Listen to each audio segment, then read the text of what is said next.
ever since na-expose kami magkapatid sa nursing homes or the home care system dito sa Pilipinas, I noticed that a lot of people are or felt the same way that I did, yung magde-decide ka to put your critically ill loved ones into a nursing home because you feel like you don't have a choice. Pero at the same time, ang sakit sa puso yung guilt na makukuha mo kasi feeling mo pababayaan mo sila, feeling mo pinamimigay mo sila. That's what happened to me when I first introduced the idea to my brother. Kasi mag-isa lang ako and wala talaga akong ibang support.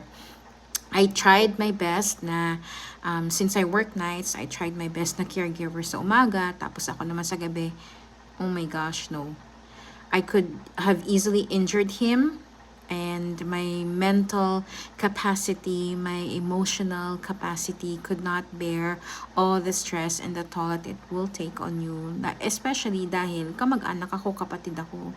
Buti sana kung ibang tao, iba pa rin pag yung mismong kamag-anak ang nagtatry mag-alaga mag-isa, lalo na yung sitwasyon ng kapatid ko. He's had a stroke, so he's not mobile, and may CKD5 siya, so he has to go to dialysis 3 times a week.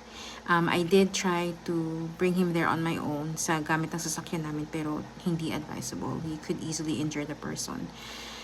And ang hirap talaga kasi syempre adult siya, ang hirap the fact na kailangan pa siyang bitbitin. You can't do it on your own. Yung aasa pa ako sa iba, magtatawag pa ako ng tulong sa ibang tao na yung iba pa hindi pa magandang experience pag malapit ka tumingi ng tulong. Anyway, long story short, I ended up considering the idea talaga. Inisip ko na lang sa sarili ko na he needs the professional help that I cannot give him.